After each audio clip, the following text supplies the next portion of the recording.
ఓం శాంతి. ఈరోజు అవ్యక్త బాప్దాద యొక్క మురళి.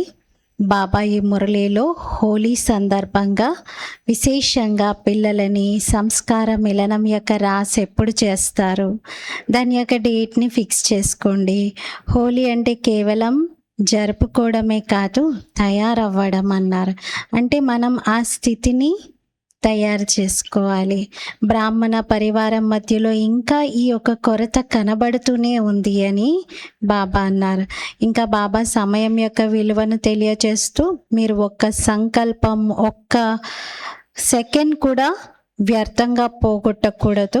ఒక్కొక్క సెకండ్, ఒక్కొక్క సంకల్పానికి చాలా విలువ ఉంది.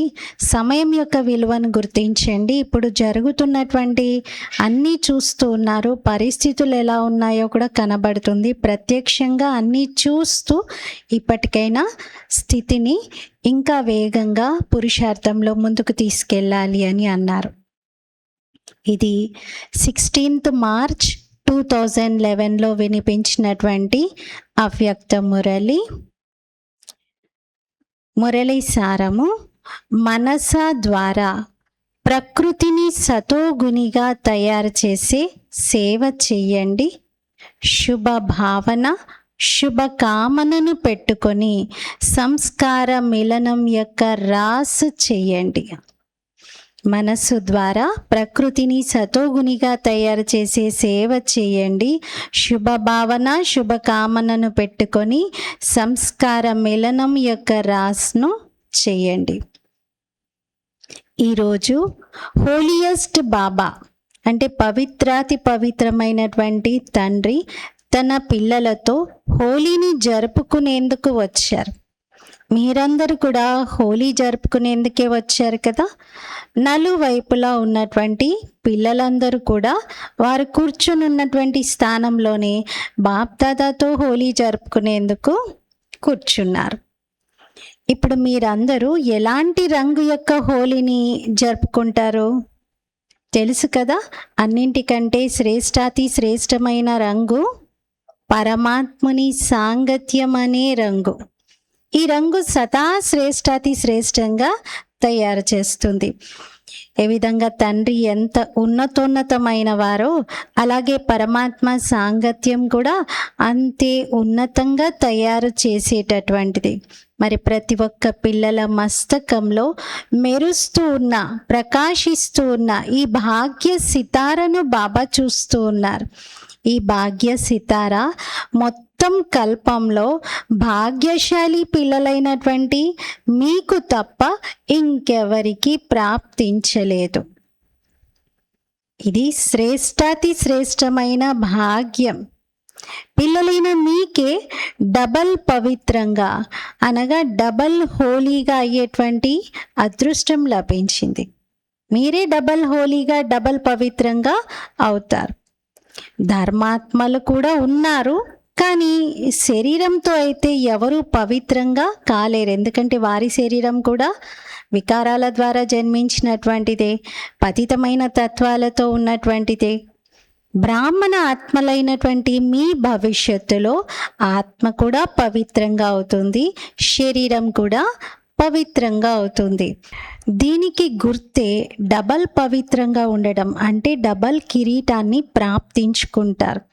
మొత్తం కల్పంలో సంగమయుగంలోనే తండ్రి సాంగత్యం అనే రంగుతో డబల్ పవిత్రంగా, డబల్ కిరీటధారిగా అవుతారు. సంగమయుగంలో పరమాత్మ సాంగత్యము మనల్ని డబల్ పవిత్రంగా తయారు చేస్తుంది.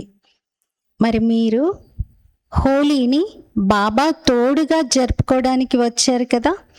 బాబా ఎలా ఉన్నారు? హోలీగా ఉన్నారు. హోలీ అంటే అర్థము పవిత్రము. ఇంగ్లీష్లో HOLY. ఈ స్పెల్లింగ్ అర్థం ఏమిటి అంటే పవిత్రము. పండగ పేరు కూడా హోలీ, కానీ దాని స్పెల్లింగ్ ఏంటి అంటే HOLI. అది హోలీనే, కానీ స్పెల్లింగ్లో డిఫరెన్స్ ఉంది.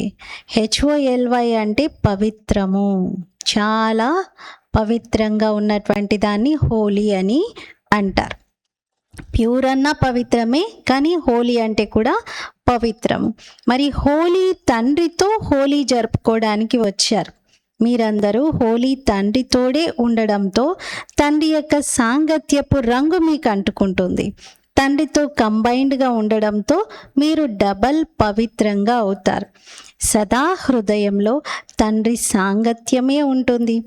ఈ సాంగత్యము ఎంత శ్రేష్టమైనది అంటే మిమ్మల్ని డబల్ పవిత్రంగా, శ్రేష్టాతి శ్రేష్టంగా తయారు చేస్తుంది. లోకమైతే స్థూలమైన రంగులతో హోలీని జరుపుకుంటుంది, కానీ మీరందరూ తండ్రి సాంగత్యం అనే రంగుతో హోలీని జరుపుకుంటూ ఉన్నారు. మరి మీరు డబల్ హోలీ జరుపుకుంటారు. ఎలా? స్థూలమైన రంగులు కూడా బాప్దాదా వేస్తారు. స్టేజ్ పై నుండి పిచికారీతో పిల్లలందరిపైన వేస్తూ ఉంటారు. ఇది సాకారంగా చూసాం మనం. అంటే స్థూలమైన రంగు కూడా నామమాత్రంగా అంటించుకుంటున్నాం, కానీ అసలైన రంగు కూడా అంటించుకుంటున్నాం. అందుకే మీరు డబల్ హోలీ జరుపుకుంటారు అంటున్నారు. మరి మీ హోలీ అనేది ప్రపంచానికి అతీతంగా పరమాత్మునికి ప్రియంగా చేసేటటువంటిది. మరి నష ఉంటుందా? మా హోలీ ప్రభు సాంగత్యం అనే రంగు కారణంగా అర్ధకల్పము ఎంత పవిత్రంగా తయారు చేస్తుందంటే ఇప్పటి వరకు కూడా మీ చిత్రాలన్నింటినీ నియమానుసారంగా పూజిస్తూ వచ్చారు, పూజిస్తూనే ఉన్నారు. ఇంకెవరి చిత్రాలను కూడా అంత ప్రేమపూర్వకంగా పూజించరు. మీరు స్వయం కూడా మీ చిత్రాలని చూసుకుంటూ ఉన్నారు, పూజింపబడుతూ ఉన్నాయి ఆ చిత్రాలన్నీ. కానీ ఇంత సమయము, ఇంత విధిపూర్వకంగా పూజ ఇంకెవ్వరికీ జరగదు. మీరు సదా ఉమంగ ఉత్సాహంలో ఉంటున్నారు కదా, ఉమంగ ఉత్సాహంలో ఉంటారు. చెయ్యెత్తండి, ఉమంగ ఉత్సాహంలో ఉండేవారు ఉంటారు కదా. అప్పుడప్పుడు ఉంటారా, సదా ఉంటారా? ఎవరైతే సదా ఉమంగ ఉత్సాహంలో ఉంటామో, ఇతరులను కూడా ఉమంగ ఉత్సాహంలోకి తీసుకొస్తాము అంటారో వారు చెయ్యెత్తండి. అప్పుడప్పుడు కాదు, సదా. సదా అనే శబ్దాన్ని అండర్లైన్ చేసుకుంటూ ఉండండి. కానీ మీ జ్ఞాపకార్థం ఏదైతే మీ స్థితి ఉందో దాని జ్ఞాపకార్థమును భక్తులు ఉత్సవం రూపంలో జరుపుకుంటూ ఉన్నారు. మీరు ప్రభు సాంగత్యం అనేటువంటి రంగును వేసుకుంటారు. వారు కూడా స్థూలమైన రంగులు వేసుకుంటారు, కానీ దేహాభిమానంతో స్థూలమైన రంగుల్నే వేసుకుంటారు. వాళ్ళు రంగు వేసుకుంటున్నారు, కానీ అది దేహాభిమానంతో స్థూలమైన రంగునే వేసుకుంటూ ఉంటారు. ఈ రంగులో ఖర్చు కూడా ఉంటుంది. స్థూలంగా రంగులు వేసుకోవాలనుకుంటే కొనుక్కోవాలి కదా అన్ని రంగులు. రిజల్ట్ ఏంటి అంటే శరీరము, చర్మము అన్నీ కూడా కొంచెం డ్యామేజ్ అవుతాయి. దానివలన నష్టమే తప్ప ఆ రంగు అంటించుకుంటే ఏమైనా లాభమా? దానివలన చర్మం పాడైపోతుంది. మరి ఖర్చు ఉంది, దాంతో లాభం ఏమీ లేదు. అయినా కూడా జరుపుకుంటూ ఉంటారు. కానీ మీ ఉత్సాహం యొక్క జ్ఞాపకార్థాన్ని ఉత్సవం రూపంలో అయితే తప్పనిసరి జరుపుకుంటున్నారు కదా. మీరు పరమాత్ముని యొక్క పిల్లలుగా అయ్యారు. పరమాత్ముని వారిగా అవ్వడానికన్నా ముందు మీ పాత సంస్కారాలని మీరు కాలుస్తారు. అందుకే హోలీకి ముందు రోజు ఏం చేస్తారు? కామదహనం అని చెప్పేసి ఒక అగ్నిని వెలిగించి దాని చుట్టూ తిరుగుతూ నీళ్ళను అర్పిస్తూ దాంట్లో కొన్ని పదార్థాలను వేస్తూ తిరుగుతూ ఉంటారు. కొందరైతే పంజాబ్ సైడ్ అయితే దురియా అని చెప్పేసి ఆ పండగ రోజున పాటలు పాడుకుంటూ దాని చుట్టూ తిరుగుతూ ఉంటారు, ఆ మంటల చుట్టూ. మరి వారు కూడా కాలుస్తూ ఉన్నారు. మీరెలా అయితే పరమాత్ముని పిల్లలుగా అవ్వడానికి ముందే మీ పాత సంస్కారాలని కాలుస్తారో వారు కూడా కాపీ చేశారు. అది మీరు పరమాత్మ సాంగత్యం అనే రంగును అంటించుకోవడానికి ఏం చేస్తారు? ముందుగా పాత సంస్కారాలని కాలుస్తారు. అలాగే వాళ్ళు కూడా కాలుస్తున్నారు, తర్వాత జరుపుకుంటున్నారు. కానీ మీరు జరుపుకోవడం, వాళ్ళు జరుపుకోవడం రెండిటికి చాలా తేడా ఉంది. రాత్రికి పగలుకు ఉన్న తేడా ఉంది అంటున్నారు. వారిదేమో దేహాభిమానం, మీరిదేమో వారిదేమో దేహాభిమానం, మీదేమో ఆత్మాభిమానం. వారు దేహ బాణంలోకి వస్తారు, మీరు ఆత్మిక బాణంలోకి వస్తారు. మీరు బాప్దాదా యొక్క డైరెక్షన్తో జరుపుకుంటారు. హోలీ యొక్క యథార్థ అర్థాన్ని తెలుసుకొని జరుపుకుంటారు.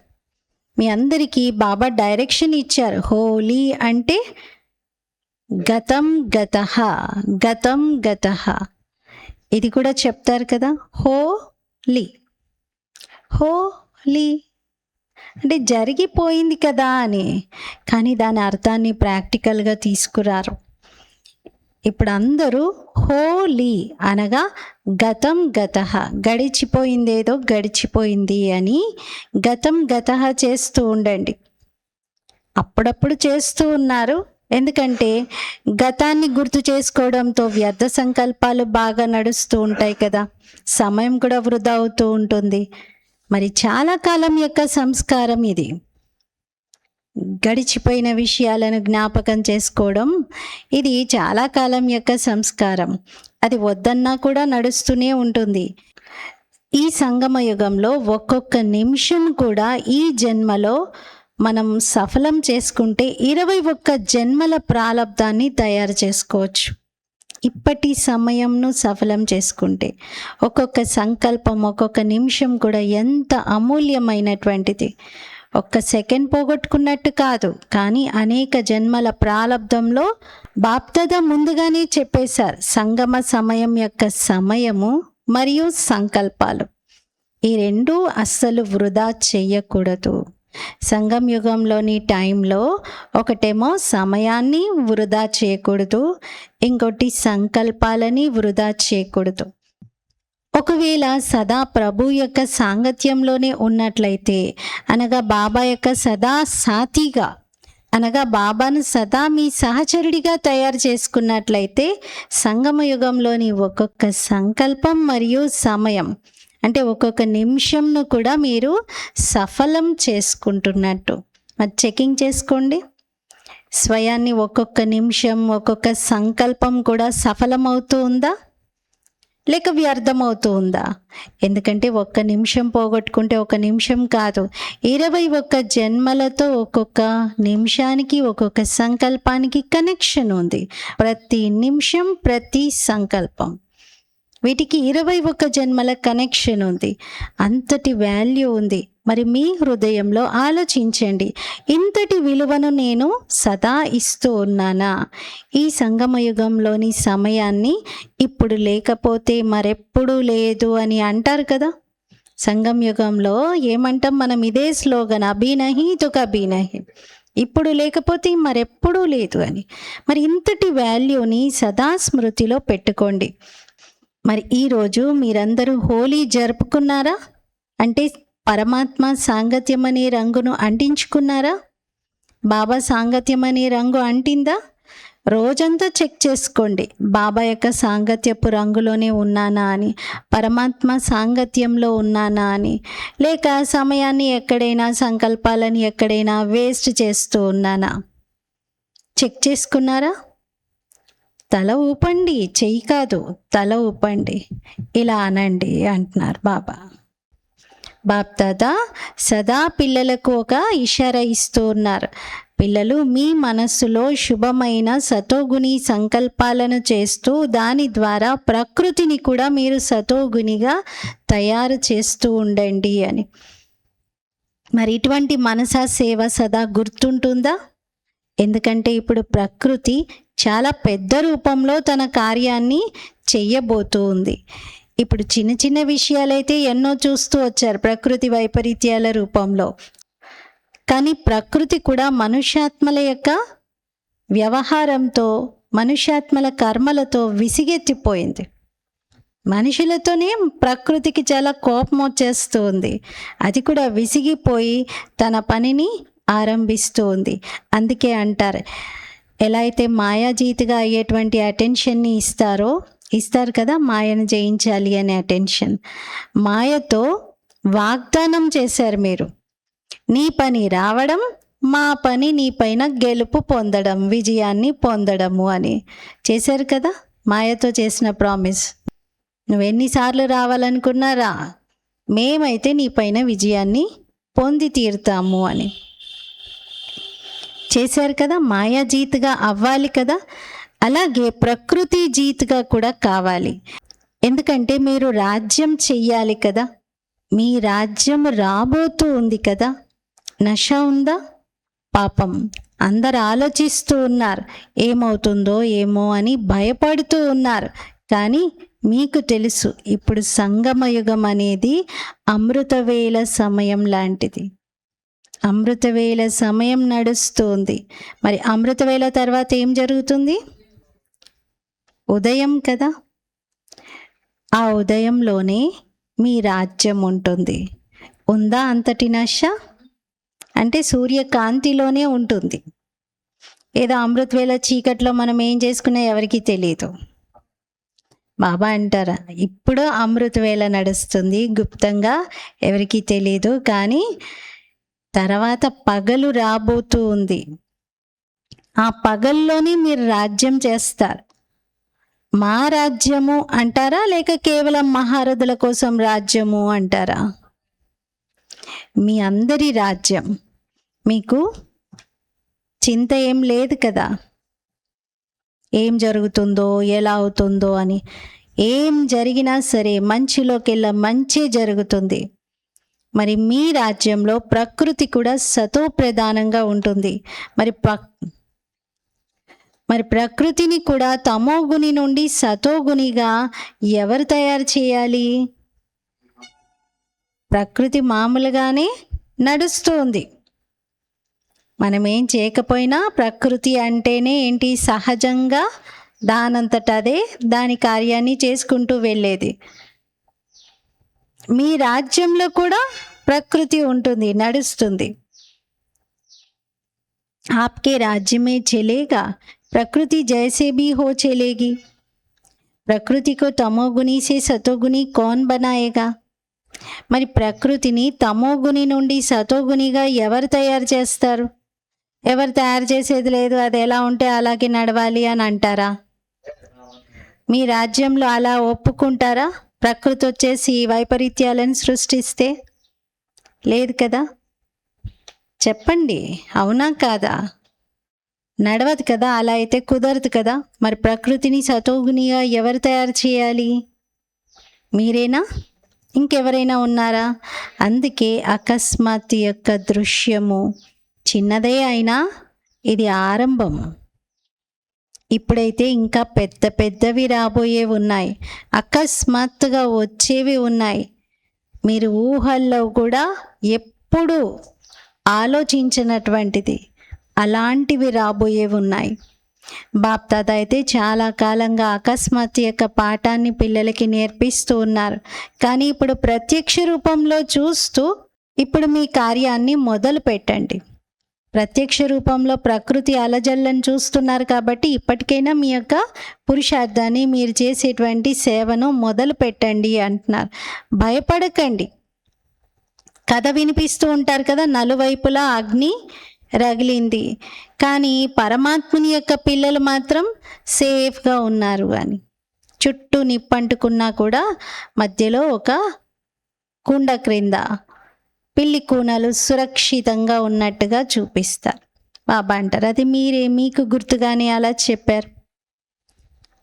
పేపర్ అయితే రాబోయేదే ఉంది, పరీక్ష అయితే వస్తుంది, కానీ మీ పని మీరు చేయాల్సింది డబల్ కార్యం. పరీక్ష వచ్చినప్పుడు మీరు చేయాల్సింది డబల్ కార్యం. పరీక్ష అయితే వచ్చేదే ఉంది, కానీ మీది డబల్ కార్యం కదా. ఒకటేమో మీరు నిర్భయంగా ఉంటూ ఎదుర్కోవాలి పరీక్షను. రెండవది మీ భక్తులు, మీ చుట్టూ ఉన్న దుఃఖి అశాంతిలో ఉన్నటువంటి మీ సోదరీ సోదరులను కూడా రక్షించాలి ఆ పరిస్థితి నుండి. మరి వారి సేవ ఎవరు చేస్తారు? వారి సేవ కూడా చెయ్యాలి కదా. మీరు ప్రభు సాంగత్యం అనే రంగులో ఉన్నారు. మరి పరమాత్మ సాంగత్యం అనే రంగుని ప్రాప్తించుకున్నటువంటి వారు తమ సోదరీ సోదరులకు, భక్తులకు చాలా ప్రేమతో హృదయపూర్వకంగా పరమాత్మ నుండి లభించిన దాన్ని పంచండి. దుఃఖం యొక్క సమయంలో అందరికీ ఎవరు గుర్తొస్తారు? భగవంతుడే గుర్తొస్తారు కదా. వారికి భగవంతుని పరిచయం ఉన్నా లేకపోయినా ఓ భగవంతుడా అంటూ జ్ఞాపకం చేస్తారు కదా. తప్పదన్నట్లయినా భగవంతుని జ్ఞాపకం చేస్తారు. ఇష్టం ఉన్నా లేకపోయినా భగవంతుని జ్ఞాపకం చేస్తారు. ఓ పరమాత్మ, ఓ గాడ్ అనైతే తప్పనిసరిగా అంటారు. మరి ఇప్పుడు మీరు పరమాత్ముని పిల్లలు, దుఃఖితులకు ఆధారంగా అవ్వాలి. మీ శుభభావన శుభకామన ద్వారా, తండ్రి ద్వారా ప్రాప్తించినటువంటి కిరణాలతో అందరికీ ఒక ఆధారంను ఇవ్వండి, అందరికీ సహాయంను చేయండి. ఎంతైనా వారు మీ పరివారమే కదా. మరి పరివారంలో ఒకరికొకరు సహయోగాన్ని అయితే ఇచ్చుకుంటూ ఉండాలి. మరి మీ పేరేమని ఉంది? మీరెవరు? సహయోగిలు కదా. మరి దీని పేరే సహయోగం అని ఉంది. శ్రేష్ఠ యోగం. సహయోగం అంటే సహకరించాలి కదా ఈ యోగం ద్వారా. అదే సాధనం, ఆధారము ఇవ్వడానికి, అందరికీ సహాయం చెయ్యటానికి సందేశం అయితే పంపిస్తూ ఉన్నారు. సమయాన్ని ఇప్పుడు ఫిక్స్ చేయండి. ఏదో ఒక రోజు అయిపోతుందిలే అని అలా అనకండి. ఏ విధంగా ట్రాఫిక్ కంట్రోల్ టైం ఉంటుంది, అది ఫిక్స్డ్ ఉంది కదా. అమృత్ వేళ కూడా ఫిక్స్డ్ టైం ఉంది కదా. అలాగే మీ కార్యం అనుసారంగా మనసా సేవ కూడా ఇప్పటి సమయం అనుసారంగా చాలా అవసరం. మరి సమయం తీసి దయార్థ హృదయులుగా కండి. మనసా సేవ కోసం టైం తీయండి అంటున్నారు. కళ్యాణకారిగా కండి. మీ స్వమానం ఏంటి? విశ్వ కళ్యాణకారి. మరి విశ్వం మొత్తంలో ఉన్నటువంటి ఆత్మలందరిపైన మీకు దయ కలుగుతూ ఉందా, లేకపోతే అవుతుందిలే అనుకుంటున్నారా? ఇందులో నిర్లక్ష్యులుగా కాకండి. ఎందుకంటే ఎవరికైతే మీరు సందేశాన్ని ఇస్తారో వారే మీ భక్తులుగా అవుతారు. అందుకే ఏం చేయాలి? ఉందా ఇప్పుడు అంత అటెన్షన్? ఎవరైతే నాకు అటెన్షన్ ఉంది ఇంకా పెంచుకుంటాను అంటారో వారు చెయ్యెత్తండి. క్రిందకి మీదకి అనకండి. ఓకే, ఇక్కడ చూస్తూ ఉంటే కనబడుతుంది. బాబా ముందు టీవీ ఉంది. స్టేజ్ పైనే డైమండ్ హాల్లో ఒక టీవీ ఉంటుంది. అది బాప్దాదా వైపు లేదా స్టేజ్ పైన ఎవరైతే స్పీకర్ మాట్లాడుతుంటారో వాళ్ళకి కనిపించడానికి. ఒకవేళ ఇంతమంది తమ స్వమానంలో ప్రాక్టికల్గా ఉంటే ఆత్మలందరూ ఇప్పుడు సంగమయుగంలో మీ హృదయపూర్వకమైనటువంటి పాటలనే పాడుతూ ఉంటారు. వాహ పరమాత్మ పిల్లలు, వాహ అని మిమ్మల్ని మహిమ చేస్తారు. మీరు మాకు సహాయం చేస్తున్నారు, మీరు మా కోసం దూతలుగా వచ్చారు, మీరు మాకు ఆధారాన్ని ఇచ్చారు అని అంటారు. ఇప్పటికీ కూడా మీ సహాయం అంటే అర్ధకల్పం వరకు గాయనం చేయబడుతుంది. మనము సంగమ యుగంలో వారికి సహాయం చేసినందుకు అర్ధకల్పం వరకు వారు మన పాటలను పాడుతూనే ఉంటారు. ఇప్పటి సహాయమే అర్ధకల్పం మీకు భక్తుల ద్వారా కీర్తనలు పాటల రూపంలో అందుతూ ఉంటుంది. మీరే వారికి పూర్వజులు కదా. పూర్వజులేనా? వృక్షంలో మీరు ఎక్కడ కూర్చున్నారు? బ్రాహ్మణులు క్రింద వేర్ల భాగంలో కదా. మరి వేర్ల భాగంలో ఉన్నారంటే మీరు పూర్వజులు కదా. శబ్దం వినబడుతుందా మీకు భక్తులది? కొంచెం మిమ్మల్ని మీరు సావధానపరచుకోండి. దుఃఖితులకు ఒక సహాయాన్ని ఇచ్చే ఆధారమూర్తిగా అవ్వండి. ఇలా అవ్వాలి అనే సంకల్పం మీరు చేస్తే అప్పుడు మీకు పిలుపులు వినబడతాయి అంటున్నారు. మరి ఈరోజు అందరూ హోలీని జరుపుకున్నారా? మీకోసమైతే సంగమయుగం అంతా హోలీ, సంగమయుగం అంతా హోలీనే. మీరు పరమాత్ముని సాంగత్యం అనే రంగులోనే ఉంటారు. జ్ఞాపకార్థాన్ని అందరు జరుపుకుంటున్నారు ఒక్కరోజు కోసం, సంవత్సరానికి ఒక్కరోజు. కానీ మీరైతే పూర్తి సంగమయుగం అంతా ప్రభు యొక్క సాంగత్యం రంగులోనే ఉంటారు. నశ ఉందా మరి? పాపం వాళ్ళు కోరుతూ ఉన్నారు, యాచిస్తూ ఉన్నారు. ఓ ప్రభువా మాకు ఏదైనా ఇవ్వండి, మాకు ఇవ్వండి అంటున్నారు. కానీ మీరేమో 21 జన్మల కోసం గ్యారెంటీగా మీరు పొందుతూ ఉన్నారు. మీకోసం దుఃఖం అనేది స్వప్నంలో కూడా రాదు, కలలో కూడా దుఃఖం అనేది కలగదు. సంకల్పంలో కూడా దుఃఖపు అల రాదు. వాళ్ళేమో నాకు కొంచెం సుఖం ఇవ్వండి, వాళ్ళేమో అడుగుతున్నారు నాకు కొంచెమైనా సుఖం ఇవ్వండి, శాంతిని ఇవ్వండి అని. మరి సదా ప్రతి ఒక్కరూ ఒకవేళ రాజ్యం తీసుకోవాలి అనుకుంటే మీ పరివారం సత్యుగం యొక్క సహచరులను, రాయల్ ప్రజలను, సాధారణ ప్రజలను కూడా ఇప్పటి నుండే తయారు చేసుకోండి. 21 జన్మలు గ్యారెంటీ. ఇప్పుడు కొంచెం సేవ చేయండి, సమయం తీయండి. ఎందుకంటే మీ వద్ద సంకల్ప శక్తి అయితే ఉంది కదా. కేవలం తండ్రిని కలుసుకున్నారు. కేవలం తండ్రి నుండి ఏదైతే మీకు లభించిందో దానిని మీ సోదరులకు ఇవ్వండి. బాప్దాదా ముందుగానే చెప్పేశారు. అందరూ ఈ విషయాన్ని చెకింగ్ చేసుకోండి. బ్రాహ్మణ పరివారం మధ్యలో సంస్కార మిలనం యొక్క రాస్ని నేను చేయగలుగుతున్నానా లేదా? బాప్దాదా ముందుగానే చెప్పేశారు, రాస్ ఎప్పుడు చేస్తారో దాని డేట్ని కూడా ఫిక్స్ చేయండి అని. ఫిక్స్ చేయగలరా? సాధ్యమేనా ఫిక్స్ చేయడం? మొదటి లైన్ చెప్పండి, చెయ్యెత్తండి. సాధ్యమేనా? పాండవులు కూడా ఎత్తండి.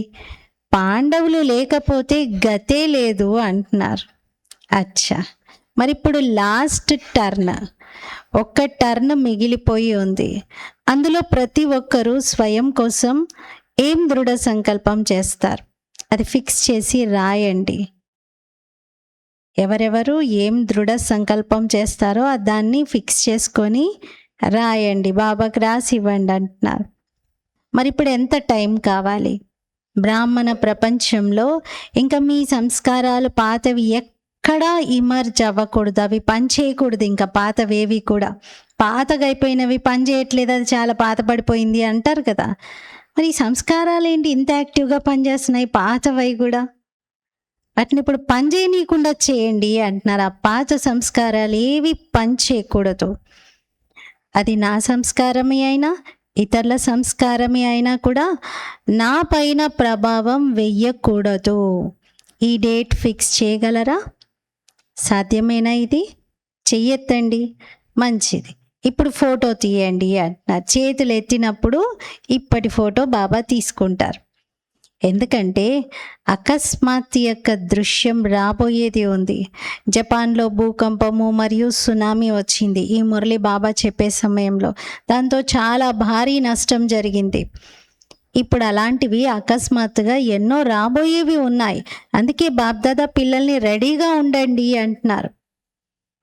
పిల్లలు ఎలా వాటి కోసం సంసిద్ధమవుతున్నారో కూడా బాప్దాదా చూస్తూ ఉన్నారు. ఎప్పుడైతే మీరు ఇతరులకు శుభభావన శుభకామనని ఇస్తారో అప్పుడు బాప్దాదా ఏం చూసారంటే ఇతరుల సేవ యొక్క ప్రోగ్రామ్ని తయారు చేసుకుంటున్నారు.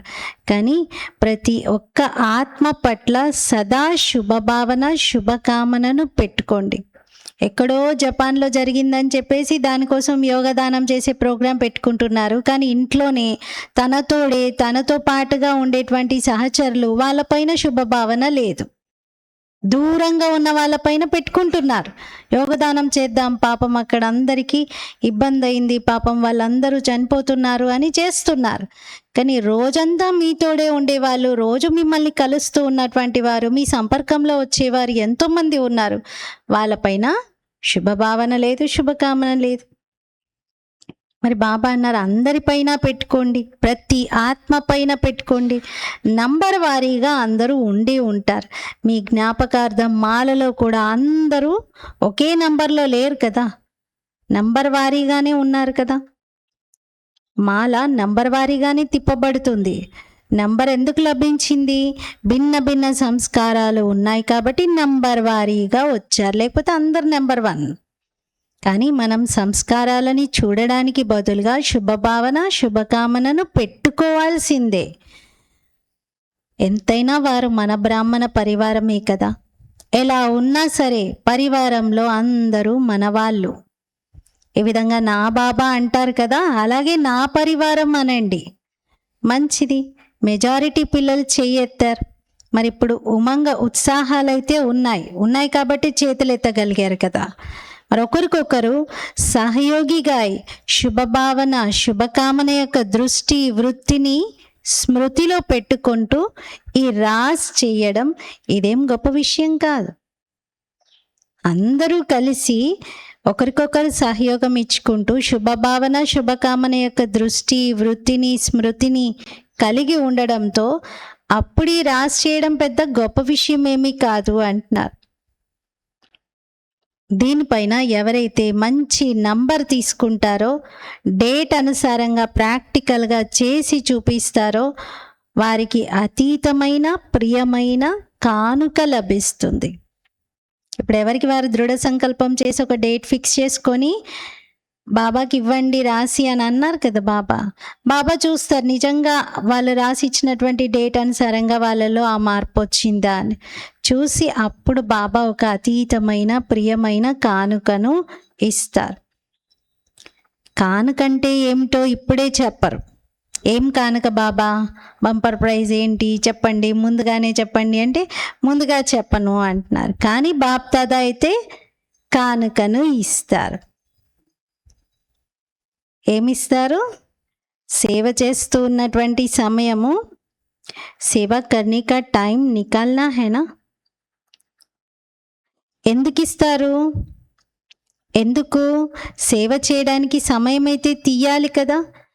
మరి ఈ సంస్కారము ఏదైతే ఘర్షణ యొక్క సమయము తన వైపు లాగుతూ ఉందో, పదే పదే సంస్కారాలు కలవకపోవడం వలన ఘర్షణ పడుతూ గొడవ పడుతూ డిస్టర్బ్ అవుతూ ఇరిటేట్ అవుతూ ఉన్నారో దానిలో ఎంతో టైం పోతుంది. అందుకే ఆ టైం వేస్ట్ అవ్వకుండా ఇప్పుడు అటెన్షన్ ఇవ్వాల్సినటువంటి అవసరం ఉంది అని బాబా అంటున్నారు. సరేనా? మధుబన్ వారందరూ కూర్చొని ఉన్నారు ఎదురుగా.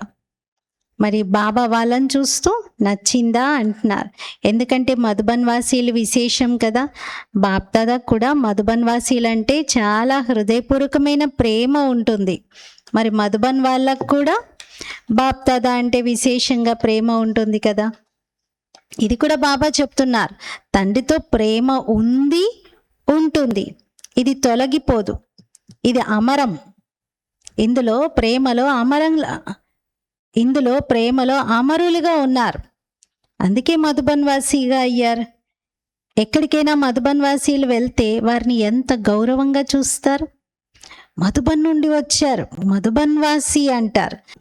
అందుకే అటెన్షన్ ఇచ్చి లాస్ట్ టర్న్కి ముందే మధుబన్లో ఏదైనా ఒక ప్లేస్ని ఫిక్స్ చేసి అక్కడ అందరూ డ్రాప్ బాక్స్ లాగా మీరు రాసినటువంటి లెటర్స్ని వేసేలాగా ఏర్పాటు చేయండి అంటున్నారు. అంటే మీ దృఢ సంకల్పంను రాసి అందులో వెయ్యాలి, కానీ లాస్ట్ టర్న్కి ముందే అంటున్నారు. మరి అందరూ హోలీని జరుపుకున్నారా? మీరైతే రోజు హోలీ జరుపుకుంటూనే ఉంటారు. ఇప్పుడైతే ఇక్కడ కూడా బయటి యొక్క విధానంను కొద్దిగా జరుపుకుంటారు.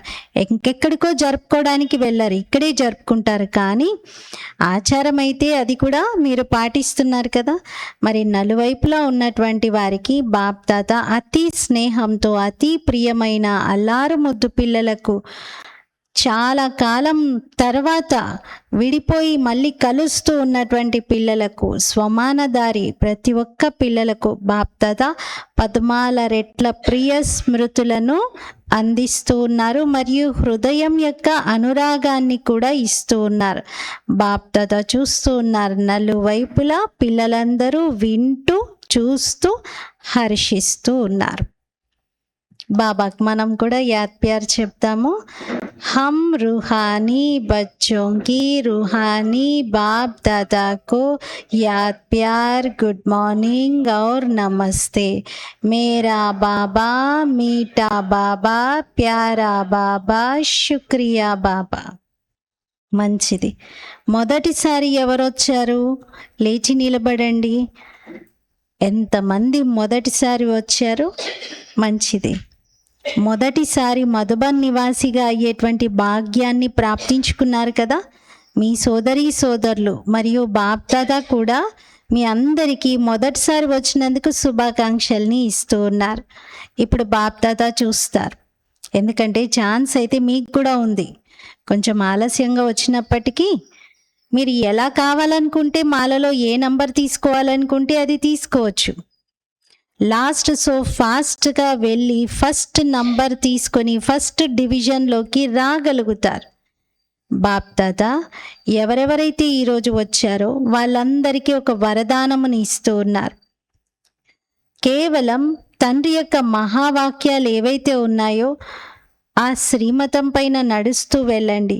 శ్రీమతము మిమ్మల్ని శ్రేష్ఠ డివిజన్లోకి తీసుకురాగలుగుతుంది, తీసుకొస్తుంది. Last so fast so first రండి అని చెప్తున్నారు. కేవలం ఈ మహావాక్యాల్ని గుర్తుంచుకోండి.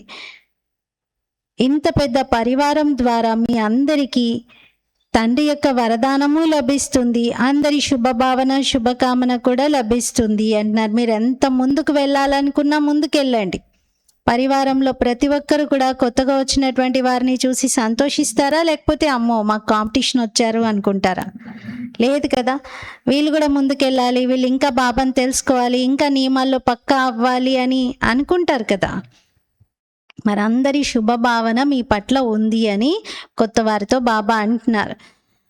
అందరూ మీకు హృదయపూర్వకంగా ఆశీర్వాదాలని ఇస్తారు. మీరు ఎక్కడి క్లాస్లో వెళ్తూ ఉన్నా, అంటే ఏ ఊర్లో మీరు బాబా ఇంటికి వెళ్తూ ఉన్నా అక్కడ అందరి ఆశీర్వాదాలు మీకు లభిస్తూ ఉంటాయి.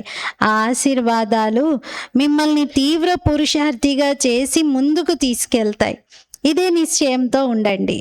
అచ్చా, ఇప్పుడు బాప్దాదా అందరికీ చాలా గొప్ప సుందరమైన, ఇప్పుడు బాప్దాదా నుండి అందరికీ చాలా గొప్పగా సుందరమైన గుడ్ నైట్. బాబా సాయంకాలం కదా వచ్చేది, అందుకని ఈ టైం మురళి అయిపోయే వరకు ఎంత అయిందో బాబా ఇప్పుడు అందరికీ చాలా సుందరమైన గుడ్ నైట్ అని చెప్తూ ఉన్నారు. అచ్చా, వరదాన్. ప్రతి సంకల్పము మరియు కర్మలో సిద్ధి అనగా సఫలతను ప్రాప్తించుకునేటువంటి సంపూర్ణ మూర్తి భవ. ప్రతి సంకల్పము మరియు కర్మలో సిద్ధి అనగా సఫలతను ప్రాప్తించుకునేటువంటి సంపూర్ణ మూర్తి భవ. సఫలతను ప్రాప్తించుకునేటువంటి సంపూర్ణ మూర్తి భవ. వివరణ. సంకల్పాల సిద్ధి ఎప్పుడు ప్రాప్తిస్తుందంటే సమర్థ సంకల్పాలను రచించినప్పుడు. ఎంత అధికంగా సంకల్పాల రచన చేస్తారో అంతగా వాటిని పాలన చెయ్యలేకపోతారు. అందుకే ఎంత రచన ఎక్కువగా ఉంటే అంత బలహీనమవుతూ ఉంటారు. టూ మచ్ సంకల్పాలను రచిస్తే వాటిని పాలన చేయలేము. ఎక్కువ ఆలోచనలను, మన కెపాసిటీ అంత లేదు, అందుకే బలహీనంగా అయిపోతాం. అందుకే ముందుగా వ్యర్థమైన రచనను ఆపేయండి, అప్పుడు సఫలత ప్రాప్తిస్తుంది. మరియు కర్మలలో సఫలతను ప్రాప్తించుకునేందుకు యుక్తి ఏమిటి అంటే కర్మ చెయ్యడానికి ముందుగానే ఆది మధ్యాంతాలను తెలుసుకొని కర్మ చేయండి. దీంతోనే సంపూర్ణ మూర్తిగా అవుతారు. ఒక కర్మ చేయడానికి ముందే దాని ఆది మధ్యాంతాలను తెలుసుకొని చేయండి, అప్పుడు సంపూర్ణ మూర్తిగా అవుతారు. స్లోగన్. సమయానికి దుఃఖము మరియు ధోకా అంటే మోసం, దుఃఖము మరియు మోసం నుండి రక్షించుకొని సఫలం అయ్యేటువంటి వారే జ్ఞాని ఆత్మలు. జ్ఞాని అని ఎవరిని అంటారు? ధోకా, దుఃఖము మరియు మోసం నుండి స్వయాన్ని రక్షించుకుంటూ సఫలం చేసుకునేటువంటి వారే జ్ఞాని ఆత్మలు. సఫలం చేసుకోవడం కూడా జ్ఞాని లక్షణం. అవ్యక్త ఇషారా. అపవిత్రత యొక్క బీజాన్ని సమాప్తం చేసి సంపూర్ణ స్వచ్ఛంగా కండి. హోలీ హంస పిల్లలైనటువంటి మీ ఆహారం కూడా శుద్ధము మీ వ్యవహారం కూడా శుద్ధము. అశుద్ధి యొక్క పేరు గుర్తులు కూడా మీలో ఉండకూడదు. ఎందుకంటే శుద్ధమైన ప్రపంచానికి మీరు వెళ్ళబోతున్నారు. ఎక్కడైతే అపవిత్రత లేక అశుద్ధత యొక్క పేరు గుర్తులు కూడా ఉండవో అటువంటి ప్రపంచానికి మీరు వెళ్ళబోతున్నారు. మరి ఎప్పుడైతే ఇలాంటి హోలీ హంసలుగా అవుతారో అప్పుడే భవిష్యత్తులో హిజ్ హోలీనెస్గా పిలువబడతారు. హిజ్ హోలీనెస్, హర్ హోలీనెస్ అంటే దేవతల యొక్క పేరుకు ముందు వారిని గౌరవార్థం సంబోధించేటువంటి శబ్దాలు ఇవి. విశేషమైన సూచన ఇది. ఈరోజు మాసంలోని 3వ ఆదివారం అంటే 3rd సండే. ఎవ్రీ మంత్ మనము స్పెషల్ యోగం యొక్క అభ్యాసం చేస్తాము. ఈరోజు మాసంలో 3వ ఆదివారం. సోదరీ సోదరులందరూ సంఘటిత రూపంలో సమావేశమై 6:30 నుండి 7:30 వరకు సంధ్యా సమయంలో తమ పరమ పవిత్ర స్వరూపంలో స్థితులై ఉండండి. పవిత్రత యొక్క దివ్యమైన కిరణాలను వ్యాపింపజేస్తూ ఉండండి. అప్పుడు సర్వ ఆత్మలకు పవిత్రంగా కండి, యోగిగా కండి అనేటువంటి పవిత్ర భవ, యోగి భవ అనేటువంటి శుభ ప్రేరణలను సకాశ్ రూపంలో ఇచ్చేటువంటి సేవ చేయండి. ఈరోజు స్వమానము. నేను సంపూర్ణ మూర్తి ఆత్మను, నేను ఆత్మను సంపూర్ణ మూర్తుడను. ప్రతి సంకల్పం మరియు ప్రతి కర్మలో సిద్ధిని పొందుతూ సఫలం చేసుకునేటువంటి, సఫలతను పొందేటువంటి సంపూర్ణ మూర్తిగా అనుభవం చేద్దాం. ఓం శాంతి.